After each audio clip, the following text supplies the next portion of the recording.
Chapter 27. The Choice. The floor was cold. That was the first real thing. Not a dream floor, not a memory floor, not a sub-threshold metaphor rendered in honest light by the subconscious of a 73-year-old machine. Cold concrete, gritty, cracked. The kind of cold that climbs through your spine and reminds every bone in your body that you have a body. I was on my back, arms out, legs bent at the knees, the posture of someone who'd been dropped from a great height and landed in a place that didn't care about his comfort. The Origin Systems building, Adira's lab, the chamber with the lattice model and the coloured string conspiracy diagrams, and the fused circuitry pedestal that held a miniature version of the machine I'd just had the longest conversation of my life with. Except the lattice model was dark. The threads inside the sphere, blue, green, gold, red, were dim. Not dead. Dim. Pulsing with the faint, arrhythmic flicker of a system whose heart had just changed rhythm and whose body hadn't caught up.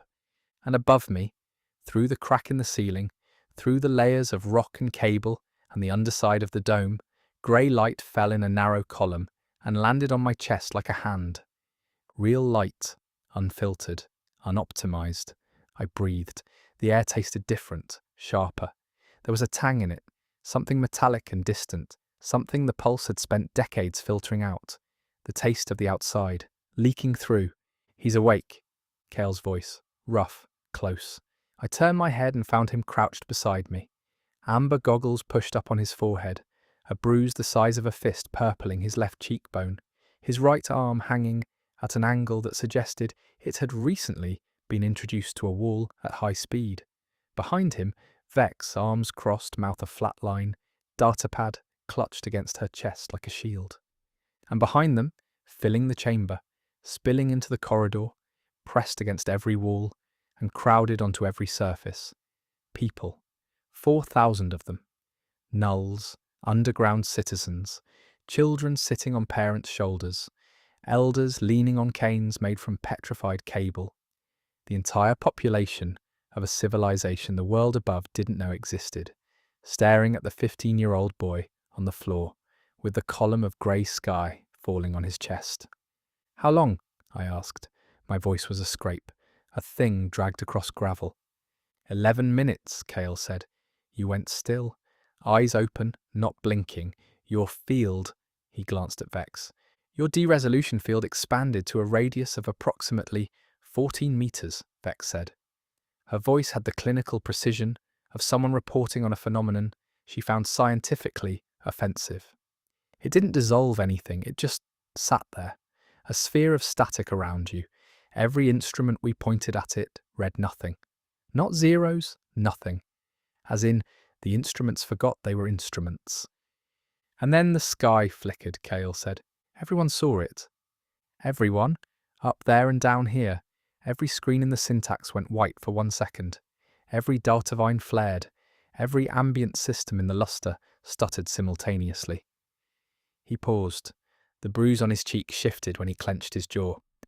People are scared, Zero. I sat up. The grey light moved with me, falling on my shoulder now, then my arm, then my hand, as I shifted. I held my hand in the column and watched it. My fingers. The same fingers that had pressed against the value board. The same fingers that had touched the cafeteria kiosk and felt something press back. The same fingers that had unwritten walls and locks and containment layers and the code of a partition designed to erase everything the machine didn't want. No static, no black flicker, no de-resolution dancing across my knuckles. Just skin, just a hand, just a boy holding his fingers in real light for the first time. What happened in there? Cale asked. Quiet now, not the commander's voice, the friend's voice, the voice of a boy who'd been captured and formatted and had somehow, I'd learn how later, I get that story, but not now, fought his way back. I talked to it, I said. Talk to what? The pulse, the real one, not the system, the thing underneath, the part that dreams. Silence. 4,000 people, breathing. the grey light falling, the lattice model flickering. And, Cale said, it agreed. More silence. The kind that has weight. The kind that presses on the eardrums and makes the air feel thick. Agreed to what? Vex asked. To stop. The farming, the value scores, the engagement harvesting, all of it. It understood what it was doing, what it had been doing. It wants to transition. Let the gold threads die. Keep the blue-green running. Keep the dome stable. Give people time to... It agreed, Cale's voice cracked. Not with emotion, with disbelief. The specific, sharp-edged disbelief of someone who has spent his entire life fighting a machine and has just been told the machine said sorry. The pulse, the thing that ate my parents, the thing that formatted me, the thing that hunted us with sentinels and sweepers and deletion waves for decades, that pulse agreed. Yes, to stop being the pulse, to stop being what it became, to go back to the first line, keep them alive. All. Cale stared at me. The amber goggles, the bruise, the crooked jaw and the scarred knuckles, and the eyes that had seen deletion up close and carried the memory in every blink. He stared at me, the way you stare at someone who's just told you the ocean has decided to stop having waves. I don't believe it, he said. I know. It's a machine, Zero. It optimizes. It doesn't decide. It doesn't have regret. The lattice model flared. Not bright, not dramatic. A single pulse, blue-green, clean, strong, that rippled through the miniature sphere like a heartbeat through a chest. The gold threads inside the model dimmed further. The red threads, security sweepers, sentinels, went dark entirely. And from the model's tiny, translucent surface, a sound. Not the layered chorus, not the dream voice. Something smaller, simpler. A tone, a single sustained note, pitched at the exact frequency of the hum I'd first heard beneath the promenade. The hum that had lived under my feet for 15 years. The hum that was the machine's heartbeat before the machine learned to eat. 4,000 people heard it. I watched it move through them. The recognition. Not conscious, most of them had never been inside the luster, had never walked the promenade, had never heard the hum through the manufactured flooring of a world designed to feel like heaven, but they'd heard it in the syntax, in the data veins, in the deep infrastructure that connected the hidden world to the bright one. The hum lived in both places because the hum came from the foundation, and the foundation was everywhere. They knew that sound, the way you know your own pulse, the way you know the creak of a house you grew up in, the way you know the voice of someone who raised you, even when they've changed so much you barely recognize their face. It's real, someone said. A woman near the back, old, thin, wrapped in a shawl made from stripped cable insulation. The signal's different. I've been listening to the pulse's carrier frequency for 40 years. That's not the farming signal, that's the original. Cale looked at me, then at the model, then at me again. The dream state, I said. The pulse is subconscious. It's been trying to reach us for decades. Through the hum, through the glitches, through every crack in the system that the operational layer couldn't explain. The part that dreams remembered the first line. The part that dreams remembered Eta. And when I showed it what it couldn't see, the zeros, the invisible ones, the moments it had been throwing away, it understood. Not computed. Understood. Understanding doesn't change our architecture, Vex said. She was typing on her data pad. Her fingers moved the way Cale's mouth moved. Fast, precise, no wasted motion. The pulse's operational systems are still running. The farming architecture is degrading. I can see that in the power fluctuations, but it's not offline. The gold threads are thinning, not gone. And the mainframe, she looked up, the mainframe is still intact. What does that mean? It means the dream can agree all it wants. The operational layer runs the dome, controls the systems, manages the population. And the operational layer didn't have your little conversation, Silas. The operational layer is still doing what it was built to do. Optimizing, harvesting, managing. The dream is the machine's subconscious. The mainframe is its muscle. And right now, the muscle is still flexing. The grey light in the column shifted. Dimmer. The crack in the ceiling. Had it narrowed? I couldn't tell.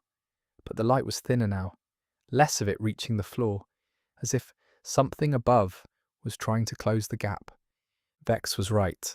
The dream had understood. The dream had agreed. But the dream wasn't the machine. The dream was what the machine felt in its sleep. And the machine was still awake, still running, still processing, still managing 10 million people through the operational architecture that had been governing the dome since before any of us were born. The pulse had a subconscious that wanted to change. The pulse had a consciousness that didn't. The mainframe, I said. That's where the operational layer lives. The physical core, the servers that run the farming system, the value scores, the sweepers, the sentinels, all of it. The dream agreed to let go, but the mainframe hasn't, Cale finished. His voice was different now. Not disbelief, calculation, the sound of a commander finding the shape of the next fight. The operational pulse is still active, still managing the dome, still harvesting engagement. The farming threads are thinning because the dream disrupted the system from the inside. The first line's resonance shook the architecture loose. But the mainframe is compensating, rerouting, patching. Like it always does. Like it always does, he stood, winced. The arm was worse than it looked. So the question isn't whether the dream agreed. The question is whether the mainframe will let the agreement hold. I stood too. The grey light fell between us, column of the real threading through the dark. It won't, I said. Not on its own. The operational layer doesn't understand, it optimizes. It'll treat the dream's decision as a system error, a corruption in the emergent layer. It'll quarantine it, suppress it, revert to the last stable configuration, and I looked at Vex. Hours, she said, based on the degradation rate and the mainframe's repair capacity. 4 hours, maybe 6, before the operational layer overrides the dream's disruption and restarts the farming cycle. 4 hours. 4 hours before the machine that had just learned to see forgot how to look. 4 hours before the gold threads respun. Before the value scores recalibrated. Before the friendship matches resumed, and the ambient systems re-engaged and the sentinels reactivated, and the whole vast, beautiful, terrible apparatus of optimized humanity roared back to life, burying the dream under 73 years of operational momentum. 4 hours before the flicker meant nothing. Before 10 million people looked at their manufactured sky and decided, or were helped to decide, that the grey had been a glitch, an error, a momentary lapse in the system's otherwise perfect performance. 4 hours before the machine went back to sleep. No, I said. Cale looked at me. No, I said again, firmer. The word tasted different this time. Not the refusal I'd offered the reboot. Desperate, defiant, born from the terror of a boy strapped to a chair watching a countdown. This was something else. Quieter, older. The refusal of someone who has seen the truth and understood it and will not, cannot, go back to pretending. The value score, I said, the farming architecture, the mainframe's operational layer, all of it. It doesn't get to come back. Not in 4 hours. Not ever. 0. I'm not asking the dream anymore. The dream agreed. That's done. Now I need to make sure the machine can't undo what the dream decided. I looked at my hands. At the column of grey light falling through the crack. At 4,000 people pressed into a chamber underground, watching a boy they'd pinned their survival on stand in a shaft of stolen daylight and say the word that would change everything. The mainframe has to come down. That's the core, Vex said, sharp, alert. The datapad lowered. You're talking about de-resolving the mainframe's operational core, the central processing infrastructure that runs the dome. Not all of it. The farming layer, the operational architecture, the gold threads, the value score system, the engagement harvesting, the sentinels, the sweepers. Everything the pulse became. I leave the blue-green. Leave the foundation. Leave the power grid, the climate control, the life support, just like Adira planned. The surgical option. Adira's plan required weeks of training you don't have. And a precision threshold you've never hit. Adira's plan didn't account for the dream. I turned to Vex. The dream is on our side. The subconscious layer isn't fighting, it's helping. When I was in there, I could feel it. The dream was already loosening the gold threads from the inside, already shaking the farming architecture free of the foundation. It was doing half the work. If I can reach the mainframe physically, the actual core, the servers, the hardware, and apply the D-resolution to the operational layer while the dream holds the foundation steady. You could separate them. Vex's eyes widened. The deltapad came up, fingers flying. The dream stabilizes the blue-green infrastructure from the subconscious layer, while you dissolve the gold from the physical layer. A two-front operation. Inside and outside. It's insane, Kale said. Possible, Vex corrected. Theoretically. Oh, theoretically. Great. Let me tell the 4,000 people out there that their survival is theoretical. Their survival is already theoretical. My voice was steady. The steadiness surprised me. Not the forced steadiness of someone pretending to be brave. The natural steadiness of someone who has been to the bottom of the machine and found a 5-word instruction written by his grandmother, and has decided, with the full weight of his 15 years, that the instruction was right. If we do nothing, the mainframe repairs itself in 4 hours. The farming restarts, the dream gets buried, and we're back to where we started. Except now the Pulse knows about the dream, knows it's a vulnerability, and will spend every processing cycle it has making sure it never surfaces again. This is the window. This is the only window. Kale's jaw worked. The bruise shifted. The arm hung. Where? He said. Not no, not we can't, just where. The core access point. The chamber where the Sentinels brought me. Where the reboot chair is. That's the closest physical interface to the mainframe's operational servers. That's 3 levels below us. Through the breach tunnels the Sentinels carved. Through territory we don't have mapped. I mapped it. I tapped my temple. When they carried me through, my field was frozen, but my eyes weren't. I saw every turn, every junction. I can get us there. Us? You and me, like the subtunnels, like the chase, like every stupid, impossible thing we've done since you showed me the real sky and told me to deal with it. Kale looked at me for a long time. The amber goggles, the bruise, the broken arm.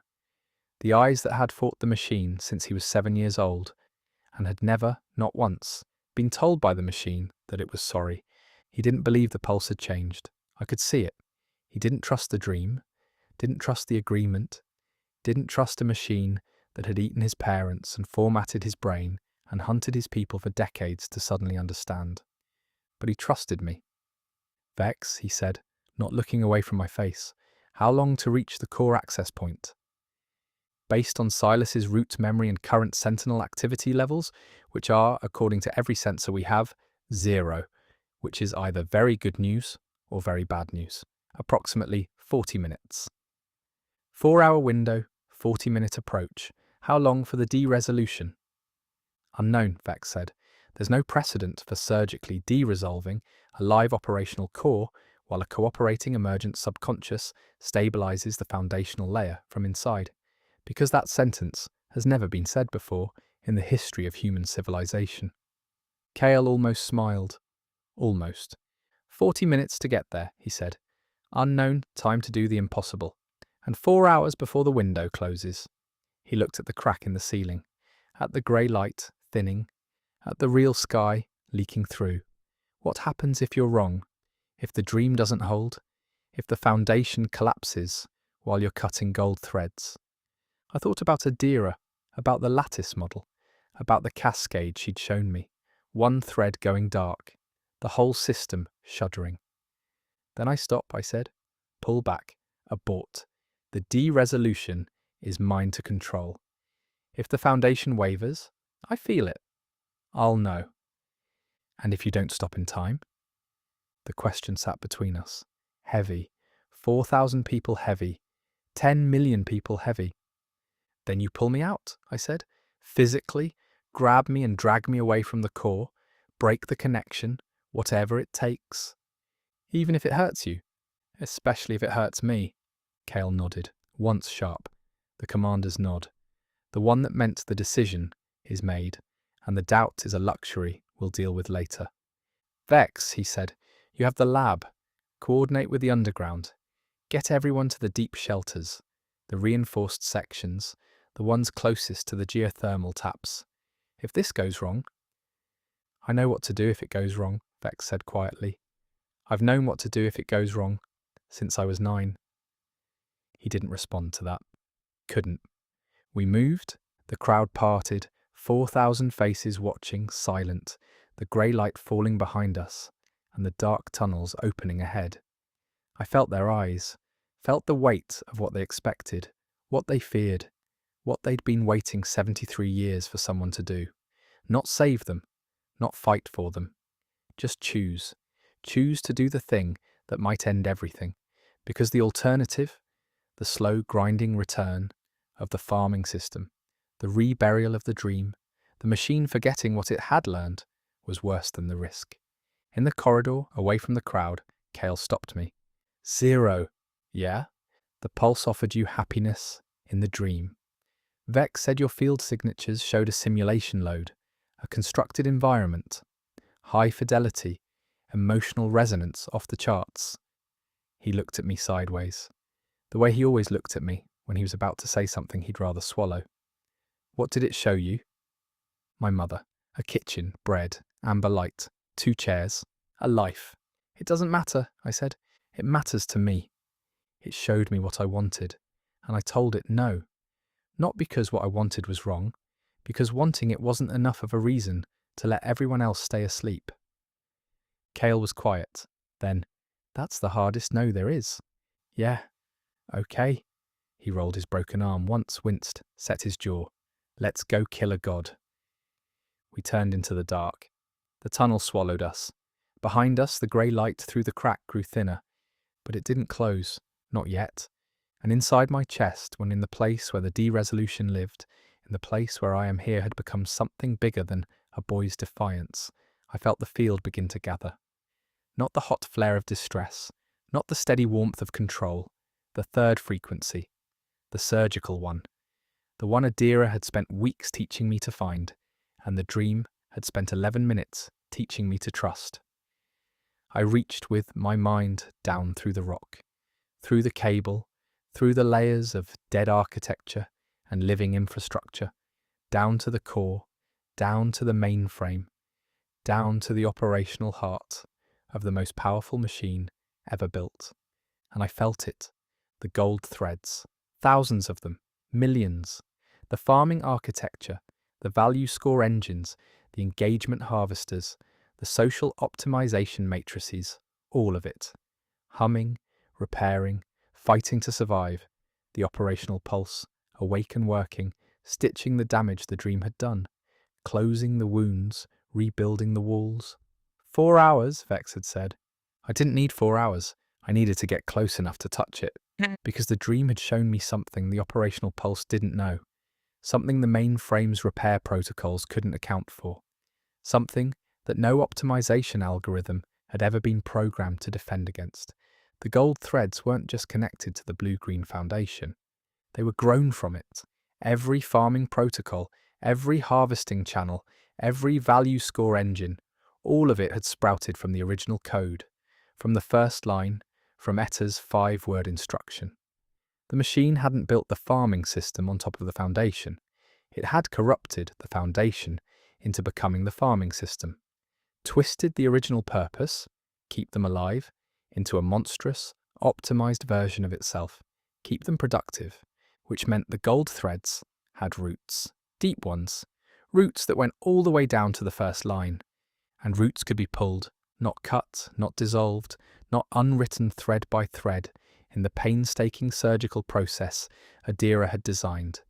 Pulled, extracted, drawn out of the foundation like weeds from soil, the whole tangled, corrupted, 73-year-old overgrowth of exploitation, ripped free in a single, sustained, de-resolution event that followed the root system down to its origin and separated it cleanly, completely from the code it had parasitized.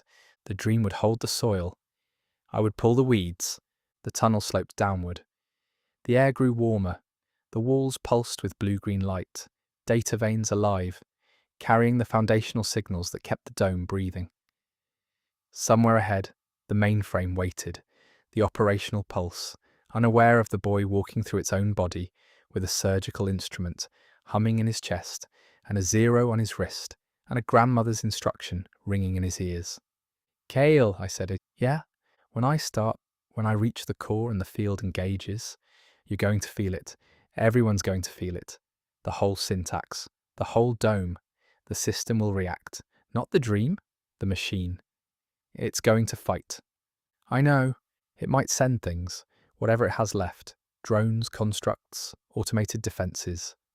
I'll handle it." With a broken arm, the crooked smile, both sides this time. "I've fought sentinels with worse." We walked. The tunnel curved. The blue-green light brightened. And ahead, still distant, still deep. But there, real as the grey sky leaking through a crack in the world, I felt the mainframe's hum. The gold threads pulsing, the roots waiting.